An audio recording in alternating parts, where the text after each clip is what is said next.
Hello बच्चों, एक बार पुनः स्वागत है आपका जल चक्र।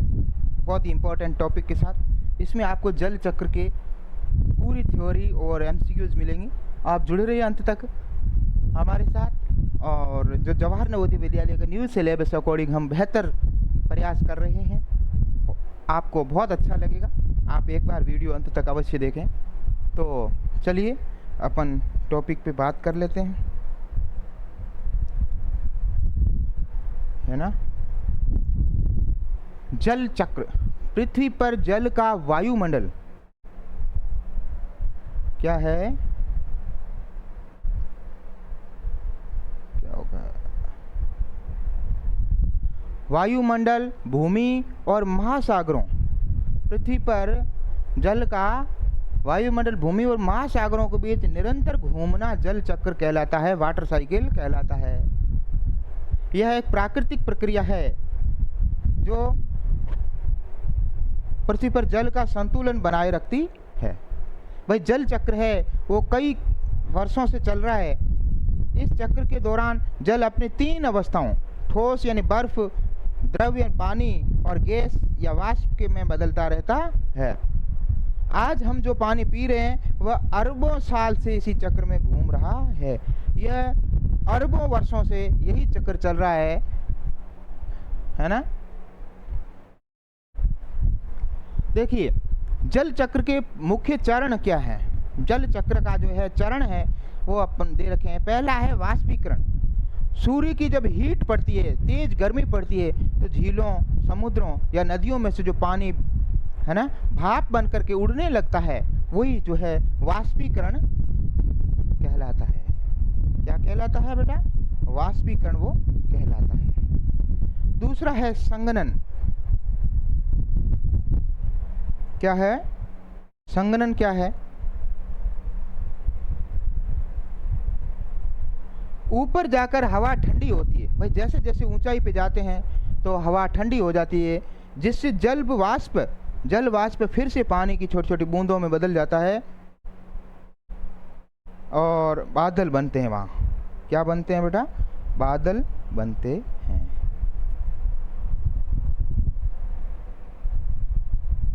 समझ में आ रही बात?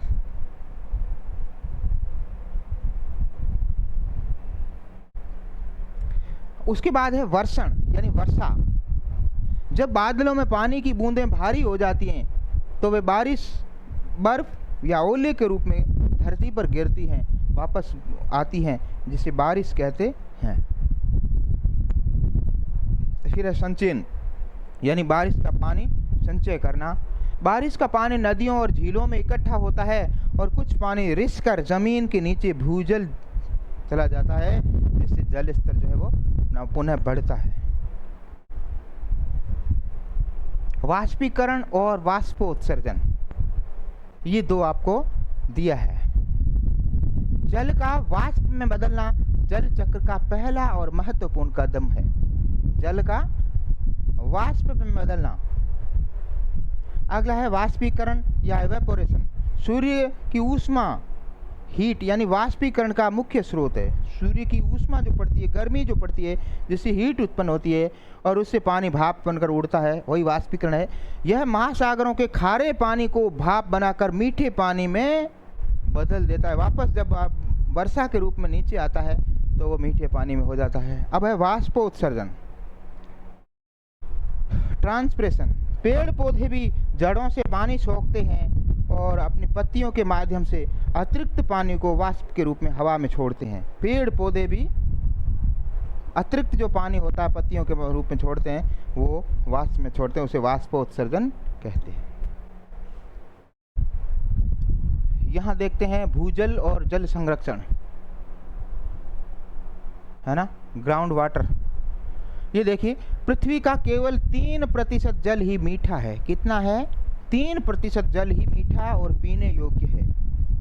बाकी 97% खारा समुद्री जल है। 97% जो है वो कैसा है? खारा है बेटा, है ना। अब है भूजल, ग्राउंड वाटर। वर्षा का जो जल रिसकर मिट्टी की नीचे चट्टानों में जमा हो जाता है, उसे भूजल कहते हैं। कुएं, हैंडपंप इसी से चलते। कुओं के अपन पानी जो निकाल रहे हैं वो यही है, भूजल वाला।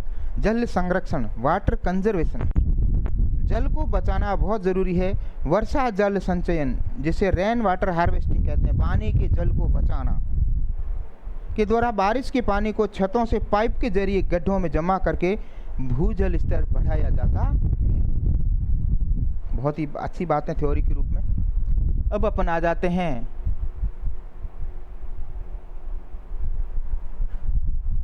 है ना, ये इमेज के जरिए बता दिया गया। पानी जो है वो 70% है और धरती जो है, लैंड जो है 30% है। अब जल चक्र का दूसरा नाम क्या है?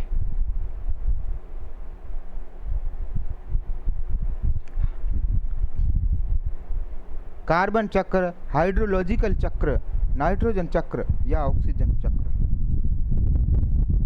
इसका राइट आंसर है आपका हाइड्रोलॉजिकल चक्र। अगला है, सूर्य की गर्मी से पानी का भाप में बदलना क्या कहलाता है? सूर्य की जब गर्मी पड़ती है तो पानी भाप में बदलता है, तो वो क्या होता है बेटा?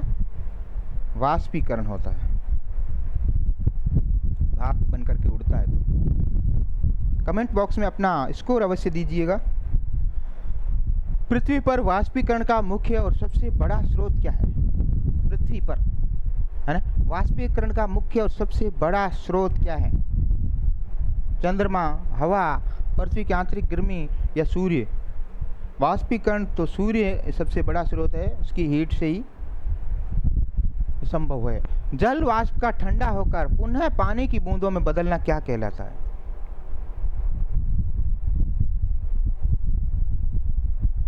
पुनः पानी की बूंदों में संघनन। अगले पे आ जाते हैं, पौधों की पत्तियों द्वारा जल वाष्प छोड़ने की प्रक्रिया को क्या कहते हैं? पौधे की पत्तियां भी जल वाष्प छोड़ती हैं, तो उसको क्या कहते हैं? प्रकाश संश्लेषण। प्रकाश संश्लेषण तो पौधे का भोजन बनाने की क्रिया, जो हमने पिछले वीडियो में बताया है। श्वसन अलग है, सांस लेना है। संघनन ये अलग है, वो वाष्पोत्सर्जन है। क्या है? अगला, बादलों से पानी का धरती पर बारिश या बर्फ के रूप में गिरना क्या कहलाता है? बादलों से पानी का धरती पर बारिश या बर्फ के रूप में गिरना, वर्षा होती है, वो वर्षण। अगला, आप कमेंट सेक्शन में अपना स्कोर अवश्य बताइएगा और अपनी राय दीजिएगा, जिससे हम और बेहतर कर सकें। इनमें से कौन सा वर्षण का प्रकार नहीं है? बारिश, ओला, बर्फ, जलवाष्प। यानी वर्षा के रूप में कौन होते हैं? तो बारिश तो ही है, ओला भी वर्षा में होती है, तो ओले भी गिरते हैं, और बर्फ भी गिरती है, स्नोफॉल। और जलवाष्प जो है ये तो पत्तियों दर छोड़ता है, और वो है वाष्पीकरण के रूप में होता है ये। तो ये नहीं है, इसका राइट आंसर ये है। चलते हैं, हमारी पृथ्वी का लगभग कितना भाग जल से ढका हुआ है? कितना भाग जल से ढका हुआ है? ये देख ही रहे हम, 70 और 30, यानी लगभग जल से ढका हुआ ना। तो ये वाटर 70% है, लगभग 3/4 या 71%।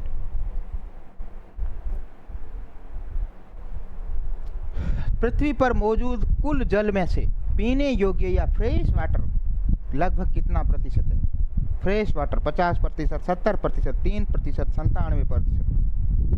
तो इसका आंसर अपन ने अभी दिया है 3% जो है वो। वर्षा का वह जल जो जमीन से रिसकर नीचे इकट्ठा होता है क्या कहलाता है?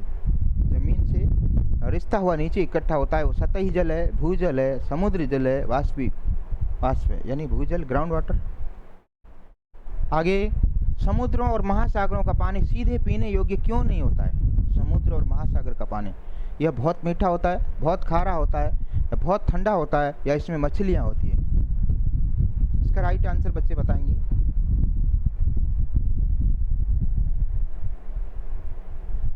यह बहुत खारा या साल्टी होता है।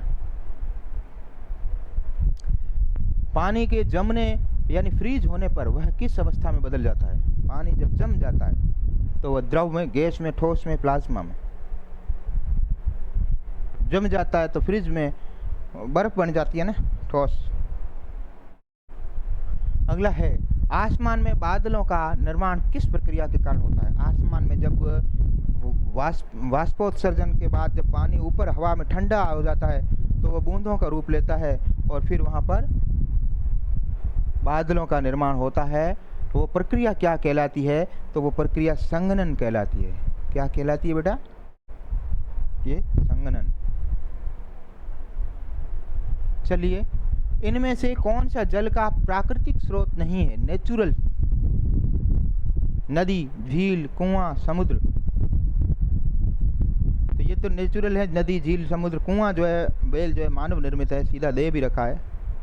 तो यही आपका राइट आंसर बैठ रहा है।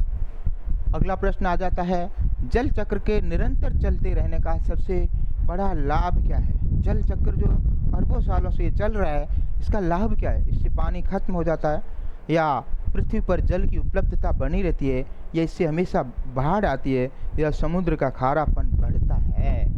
लाभ कौन सा? लाभ यही है कि पृथ्वी पर जल की उपलब्धता जो है वो बनी रहती है ना।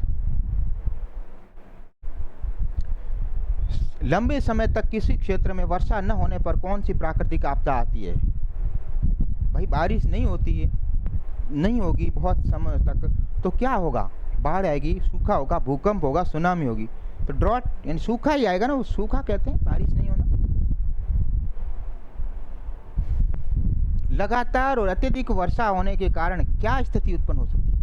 बहुत अधिक बारिश हो गई है, लगातार बारिश चलती रही, तो क्या होगा? सूखा होगा, या ज्वालामुखी विस्फोट होगा, या बाढ़ आएगी, या सूखा पड़ना? बताइएगा। सीधी सी बात है, बाढ़ की स्थिति बन जाएगी वो, अधिक बारिश होगी तो। वर्षा जल संचयन या रेन वाटर हार्वेस्टिंग का मुख्य उद्देश्य क्या है? वर्षा जल को अपन संचय क्यों करते हैं? पानी बर्बाद करने के लिए, या भूजल स्तर को बढ़ाने के लिए, नदियों को सुखाने के लिए, छतों को साफ करने के लिए? किसके लिए करते हैं? इसका राइट आंसर है भूजल स्तर को बढ़ाना, ग्राउंड लेवल अप करना। अगला, जल या द्रव को गैस में बदलने के लिए इनमें से क्या सबसे अधिक आवश्यक है? जल को है गैस बनाना है, गैस में बदलना है, वाष्प में बदलना है, तो ठंडक जरूरी है, ऊष्मा जरूरी है, मिट्टी जरूरी है, हवा जरूरी है। बहुत अच्छा सवाल भाई। गैस बनकर के, वाष्प बनकर कब उड़ता है? जब उसको हीट मिलती है, ऊष्मा मिलती है सूर्य से, तब पानी उड़ता है। वाष्पोत्सर्जन प्रक्रिया वो कहलाई जाती है। जल चक्र में कौन सी प्रक्रिया शामिल नहीं है? जल चक्र में वाष्पीकरण, संघनन, प्रकाश संश्लेषण, वर्षण। बताइए। इसका राइट आंसर जो आपका है प्रकाश संश्लेषण। तो इस प्रकार से आज हमने बहुत ही शानदार जल चक्र पर आपके MCQs विद थ्योरी दिया है। आप हमारे वीडियोस अवश्य देखते रहें। इसमें हम जो EVS का जो टॉपिक महत्वपूर्ण शामिल किया है, और ये मेरिट डिपेंड इस बार इस पे ही करेगा, तो इस टॉपिक को हम टॉपिक वाइज, पूरा चैप्टर वाइज कराते रहेंगे।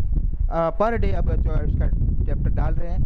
आप हमारे वीडियोस को निरंतर देखिए और अपने मित्रों में शेयर अवश्य कीजिए, और कमेंट बॉक्स में कमेंट अवश्य करिए, ताकि हम और बेहतर उत्साह के साथ नया कुछ कर सकें। मिलते हैं कल एक नए टॉपिक के साथ। तब तक थैंक यू। जय हिंद।